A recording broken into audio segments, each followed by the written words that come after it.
Bonjour à tous et à toutes. Voilà, nous continuons notre série de prédications avec ces « je suis » prononcés par Jésus dans l'Évangile selon Jean. Alors on a vu déjà, on a entendu Jésus nous dire « je suis le bon berger ». La semaine dernière, Jésus nous a dit « je suis la lumière du monde » et aujourd'hui, Jésus va nous dire « je suis le cep ». Et Jean chapitre 15, verset 5, « je suis le cep de la vigne ». Vous en êtes les sarments, celui qui demeure en moi et en qui je demeure portera du fruit en abondance, car sans moi, vous ne pouvez rien faire. Cette déclaration de Jésus est quand même assez spectaculaire quand même, parce que elle veut dire que si on reste accroché à Jésus, alors on va porter beaucoup de fruits. En tout cas, c'est comme ça qu'on le comprend. On va saisir encore d'autres choses. Mais elle dit aussi que sans Jésus, on ne peut rien faire. Donc spectaculaire, mais aussi dramatique. Alors, il nous faut placer un peu cette prédication dans son contexte. Et un ou deux chapitres avant, il y a la Sainte Seine de ce qu'on appelle la Sainte Seine de Jésus, ou le dernier repas que Jésus a pris avec ses disciples.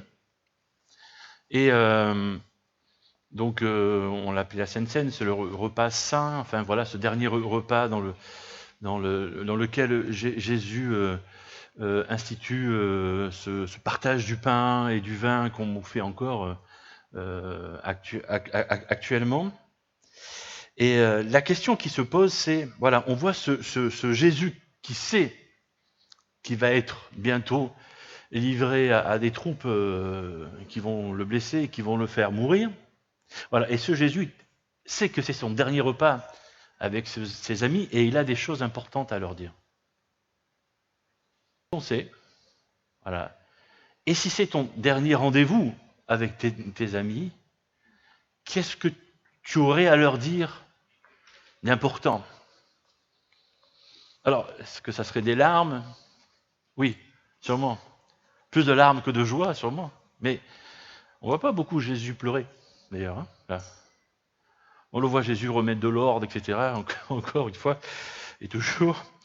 Et on le voit, on l'entend donner encore des instructions pour la vie, pour nous encore, d'ailleurs. Maintenant, et il dit ça entre autres, hein, je suis le cep de la vigne, vous en êtes les sarments, celui qui demeure en moi et en qui je demeure portera du fruit en abondance, car sans moi, vous ne pouvez rien faire. Donc, il est dans ce temps-là où il sait qu'il va être mis à mort, donc séparé quelque part, ou dans quelques jours plus tard, bien sûr, on le sait, de ses disciples. Et donc, demeurer en lui, demeurer en Jésus-Christ, c'est un des derniers messages qu'il a à leur transmettre. C'est donc vital, c'est donc essentiel, c'est donc méga important, très important. Il se sert de l'image du cep et du sarment que ces hommes connaissaient, parce que bon, la vigne dans ce pays, c'était chose courante. Voilà. Et un peu plus tôt, il va dire aussi « Je suis le vrai cep et mon père est le vigneron ». Alors, il parle de vrai cep. Et c'est un peu comme quand on parlait des bergers, où il parlait des faux bergers. Hein. S'il dit qu'il est le vrai cep, ça veut dire qu'il y a des faux cep aussi. Et donc il y a aussi des fausses autorités auxquelles on peut se référer et qui peut-être nous font porter des fruits aussi. Hein. Mais quels fruits? Des bons fruits? C'est une question que je pose, je ne sais pas. Alors, à quoi ça ressemble ces fausses autorités? Ça peut être, par exemple, si on s'accroche à tout prix à l'argent. Voilà une fausse autorité dans notre vie. Si je gagne plus d'argent, oui, ça risque de porter du fruit dans notre vie. Oui, je vais pouvoir acheter ceci, je vais pouvoir avoir une vie plus confortable, avoir ceci, cela. Oui. Quoi? Non? Ça porte du fruit, les sous, avoir plus de sous. Non? C'est un type de fruit. On dirait que vous avez peur de dire oui. Mais si, il y a beaucoup de gens qui s'accrochent à ça. Et dont le seul but, c'est d'avoir une meilleure situation sociale, de grimper les échelons pour gagner plus de sous. Quoi? Ça vous surprend? Eh, réveillez-vous. Non, bien sûr que ça ne vous surprend pas. Non, bien sûr. Quoi? C'est ce que veut la plupart, 99% des hommes sur Terre aujourd'hui. Si c'est pas 100%. Bon, voilà. Ou si j'avais, allez, le dernier smartphone, iPhone. Et si ce dernier téléphone portable, je pouvais tweeter, ou si cette personne-là, très célèbre, pouvait me tweeter. Alors si vous y connaissez rien, je ne vais pas vous expliquer, mais ceux qui connaissent comprennent ce que je veux dire. C'est très bien. Ouais. Imaginez Jésus à côté de vous. De ça. Alors, tu as besoin d'un téléphone portable pour rester en contact avec ce que tu aimes, avec ton travail, peut-être. Ok. Oui, tu as besoin d'un téléphone. Jusqu'à quel point, quoi? Vous voyez? Et quelquefois, la technologie peut devenir l'autorité dans notre vie.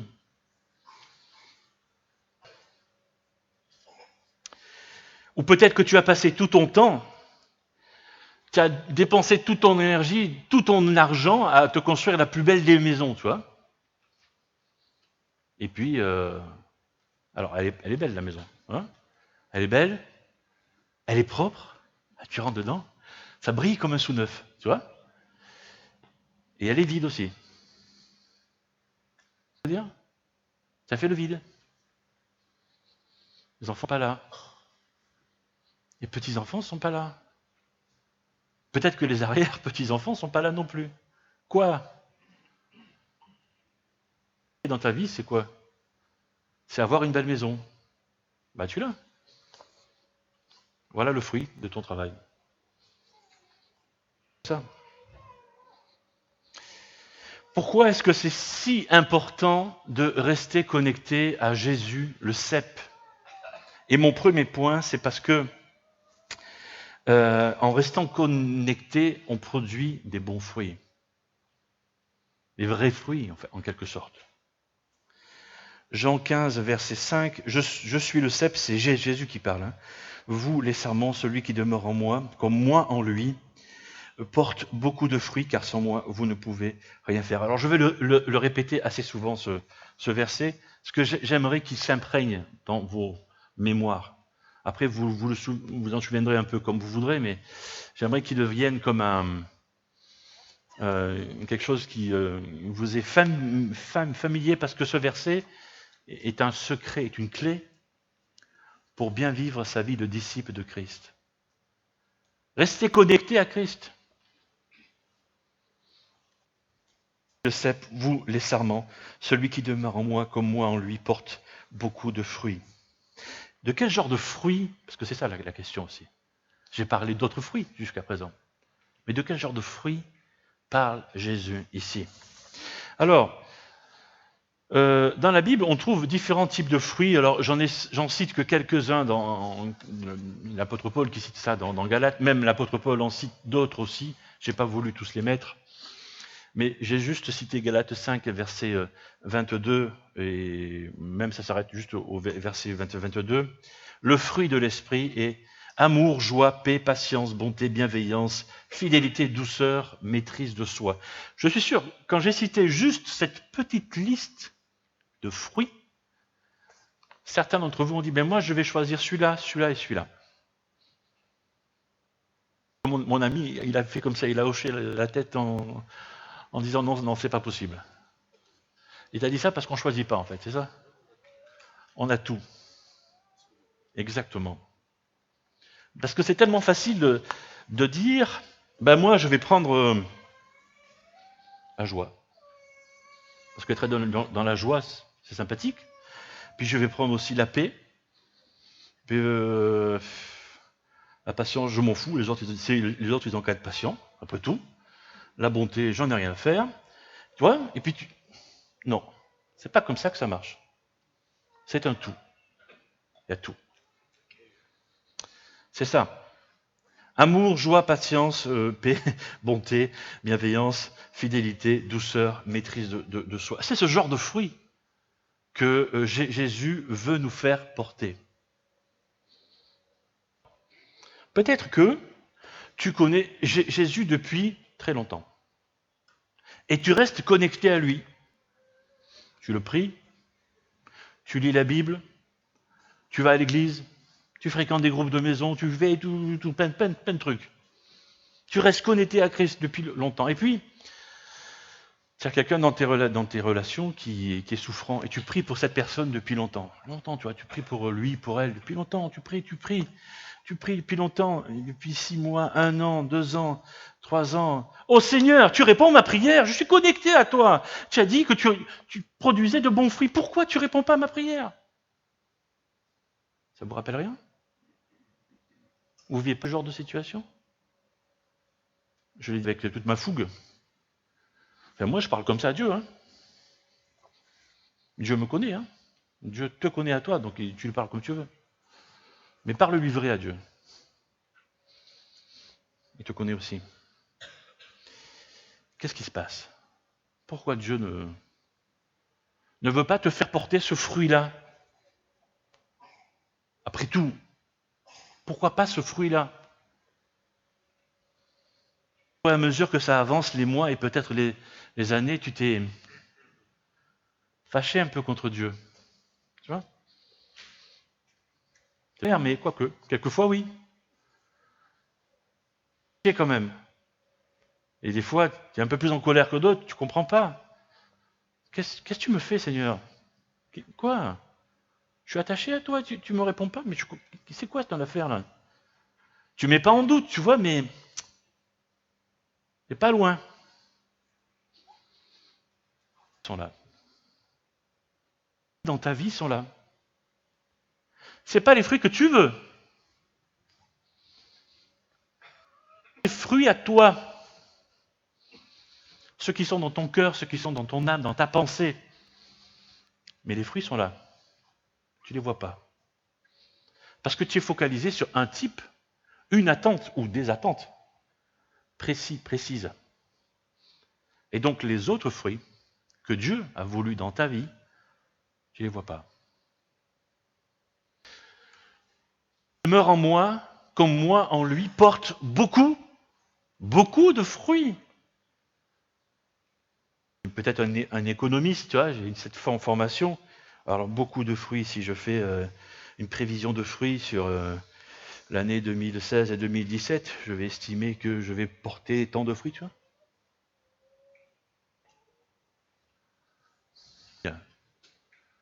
On parle de quoi? Non, parce que fait comme ça. On pense comme ça. On croit en Dieu comme ça. C'est notre espoir, c'est notre espérance, c'est un rêve peut-être. C'est-à-dire ce qu'on pense que Dieu va faire. Notre première préoccupation par rapport à ce verset-là, c'est quoi? Quand vous lisez ce verset, je vous interroge là. Quand vous lisez ce verset, quel est le rôle du chrétien là? Demeurer en Christ. Point. Demeurer en Christ.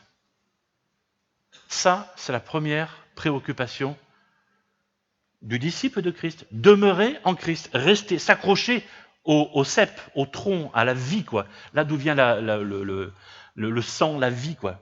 Tu vois? Demeurer en Christ. Deuxième question. Le travail de Jésus, c'est quoi, d'après ce verset? Qu'est-ce que tu as dit? Manifester les fruits. Que mon travail, notre travail, si je peux dire, notre mission de croyant en Jésus, c'est rester accroché à Christ.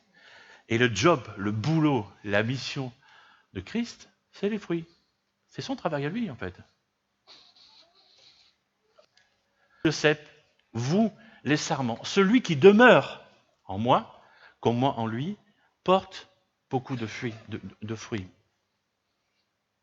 Qui demeure en moi, porte beaucoup de fruits.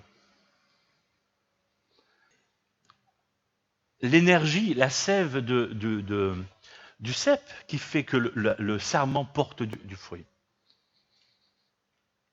Là, ça ne vient pas du sarment.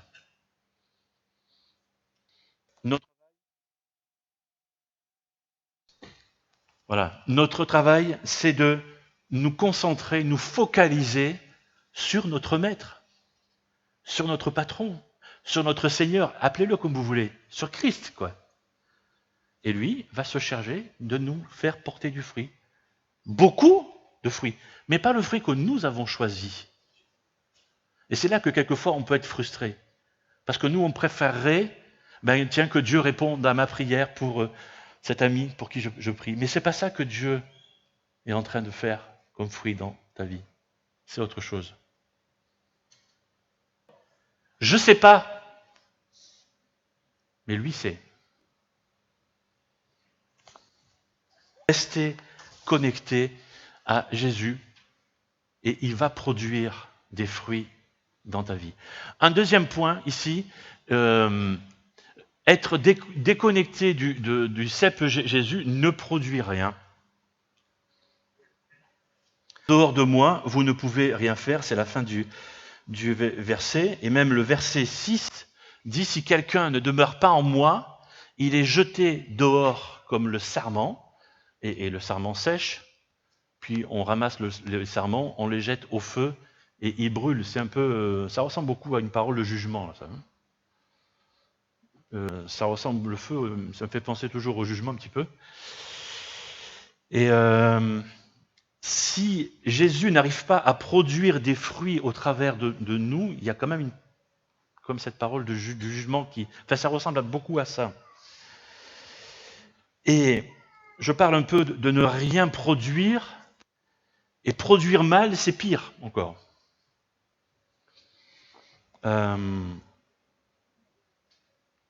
Alors, un deuxième point, comment rester connecté au cep Jésus.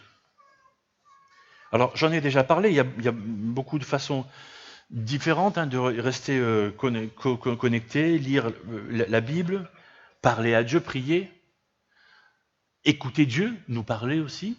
Voilà, chacun a sa manière de le faire, fréquenter des amis chrétiens, discuter de la Bible avec eux, chanter des louanges à Dieu, etc. Il y a plein de façons différentes de rester connecté.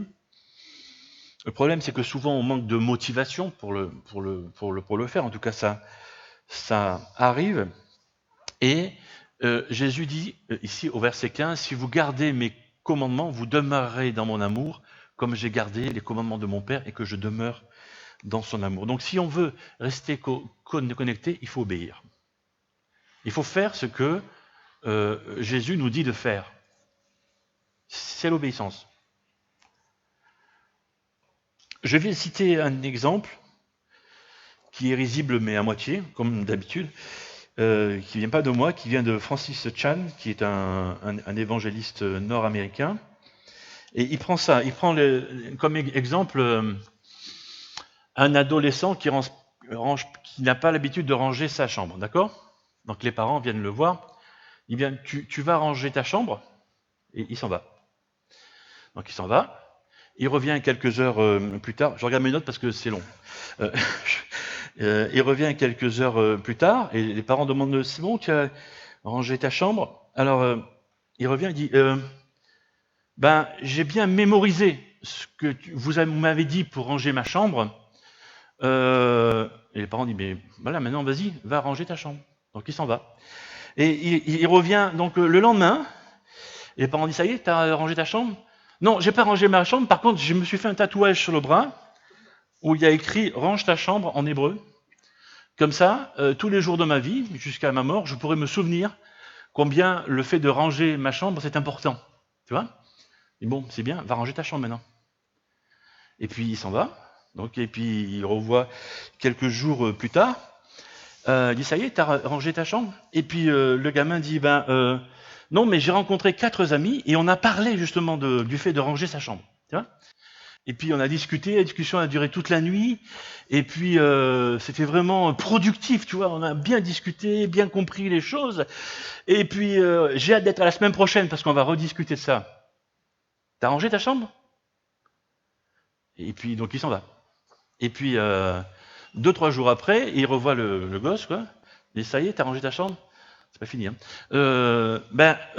En fait, on a été ce week-end, il y avait un séminaire dans la ville d'à côté, on a pris le train, on a été, et puis il y avait un monsieur qui nous a parlé, c'était super, il y avait des vidéos, il y avait des gens à l'accueil, qui avaient du café, tout ça, il y avait plein de trucs, c'était super, il nous a expliqué comment ranger notre chambre, c'était génial. On s'est même levé, on a levé la main, on a avancé et tout, c'était génial, quoi. T'as rangé ta chambre? Exemple, hein, c'est de Francis Chan. C'est ce que Dieu fait quand il nous dit de mettre de l'ordre dans notre vie. 1 fois, 2 fois, 3 fois, 1000 fois, de différentes façons. On ouvre la Bible, on entend un petit oiseau nous parler à l'oreille. Tu vois, tu scies du bois et la tronçonneuse te parle, tu vois. Sérieux? Non mais je suis sérieux. L'ordre dans ta vie.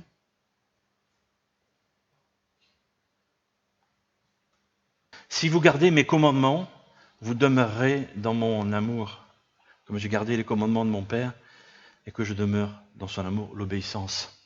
L'obéissance à Dieu. Il est venu d'obéir à Dieu. Peut-être que Dieu, depuis quelques années, nous dit quelque chose dans un domaine de notre vie, et Dieu te dit un truc, et puis tu as entendu des tas de choses, quoi. Et c'est revenu souvent, quoi. Puis tu fais rien. Et je comprends pas, je suis attaché à Dieu, mais rien ne se passe, quoi. Mais de l'ordre. Obéis. Un autre point, si tu veux rester connecté, aime comme Jésus aime.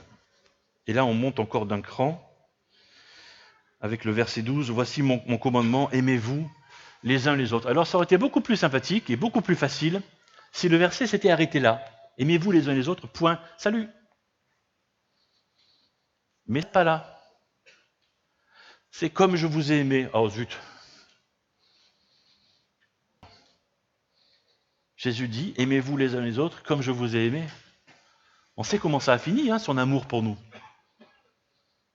On va le fêter à Pâques, hein. Ça a fini sur la croix. Il a donné sa vie pour nous.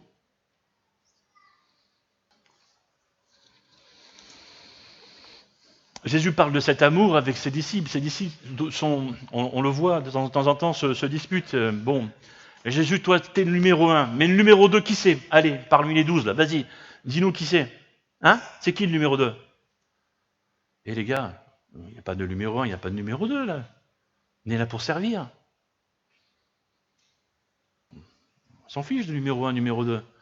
Puis il arrive au repas, il prend une serviette, il leur lave les pieds. C'est ça, être numéro 1. Ah ouais, c'est ça? Ah mince. C'est ça. C'est servir. C'est aimer.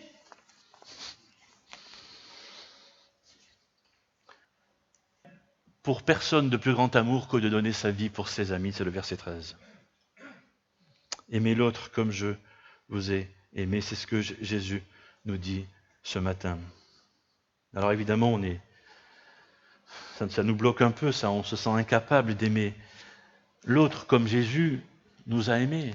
On se sent minuscule. On doit tendre vers ça, on doit essayer. Peut-être un petit peu de temps en temps. On y arrive. Un petit peu de temps en temps. On peut le dire, ouais, cette fois-ci, j'ai réussi. Super. Ouais, on va essayer après, une prochaine fois, de refaire, quoi. Voilà, c'est comme ça qu'il faut faire. Ma question, une question qui est difficile, hein. Quel fruit se trouve en ce moment, et j'aurais pu mettre quel fruit au pluriel, hein, puisque le verset parle de beaucoup de fruits. Quel fruit se trouve dans ta vie en ce moment? Et puis je peux reprendre ma liste. Amour, joie, paix, patience, bonté, bienveillance, fidélité, douceur, maîtrise de soi, etc., etc. Parce que Jésus vient de nous dire, lorsque vous demeurez en moi et moi en vous, vous porterez beaucoup de fruits, mais en dehors de moi, vous ne pouvez rien faire. Je discutais il y a quelques mois, je pense, avec un couple de notre assemblée qui se reconnaîtra sûrement, mais c'est un bon exemple, donc je peux le citer. Ça va. Et qui me disait, ça nous embête parce qu'on a l'impression de ne pas porter de fruits. Et dans leur vocabulaire, d'ailleurs j'ai demandé une précision, porter du fruit, ça voulait dire amener des personnes qui ne connaissent pas Dieu à connaître Dieu. Voilà.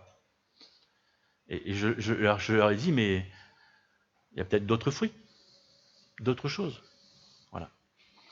Et d'autres fruits que vous n'avez pas vus, qui sont là. Et puis j'ai commencé à leur dire, ouvrez les yeux, peut-être les enfants que vous avez eus à l'école du dimanche. Et plus tard, quand ils étaient ados, ils sont où? Ils sont... C'est peut-être le responsable de notre église, là, maintenant. Et ils comptent sur vous. Ils comptent sur vos conseils, sur votre...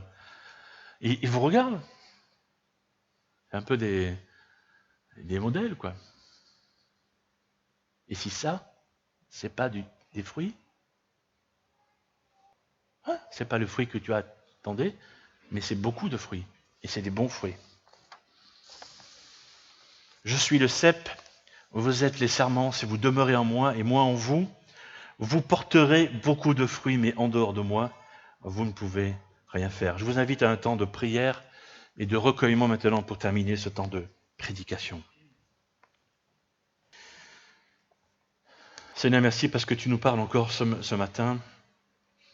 Merci pour Seigneur, pour cette clé, un peu comme ça que je le vois, ce verset, pour cette clé que tu nous donnes, ce secret que tu nous dis de rester attaché à toi et finalement de te faire confiance pour les fruits. Tu vas t'en occuper et finalement ces fruits que tu voudras seront les bons. Voilà. Seigneur, j'aimerais te prier pour ceux qui te disent ce matin, j'ai besoin de ton aide pour rester connecté à toi. Peut-être que c'est difficile pour eux, peut-être qu'il y a des tensions, peut-être qu'il y a des difficultés à rester accroché à toi et j'aimerais te les remettre, Seigneur. Et vraiment, ils ont besoin de toi, Seigneur, pour rester attachés à toi aussi. Et peut-être que d'autres, Seigneur, se focalisent trop sur les fruits qu'ils attendent, et pas assez sur ta relation avec toi. Seigneur, je te prie pour qu'ils puissent te laisser faire ton travail, finalement. Et vraiment qu'ils apprennent à se focaliser sur toi, toi le Maître. Je te prie vraiment que tu mettes par ton esprit une plus grande concentration sur toi le Maître, sur la relation avec toi. Finalement, qu'ils puissent quelque part oublier les fruits pour se concentrer sur toi. D'autres se sont rendus compte qu'ils se focalisaient sur autre chose que toi et ont besoin de te demander pardon en ce moment. Simplement, Seigneur, pardon pour cette erreur. Et je veux me reconcentrer sur toi, je veux me focaliser ma vie, mon attention sur toi, Seigneur Jésus. Et bien parce que tu pardonnes à celui et celle qui, sincèrement, te présente ses excuses et s'engage aussi à ne plus recommencer. Seigneur, toi seul, Jésus est le seul digne de conduire notre vie, parce que toi seul, est capable d'aimer comme tu l'as fait. Toi seul, Jésus, a donné sa vie sur la croix pour nous. Toi seul est celui que nous pouvons appeler notre berger ce matin, notre cep. Celui qui nous fait réellement vivre, qui nous amène à la vie. Et ces fruits, Seigneur, ce beaucoup de fruits, c'est bien, mais ça t'appartient. Donc on veut te laisser te charger de ça. Et simplement te rendre gloire, t'honorer, te louer et te dire merci, Seigneur Jésus. Amen.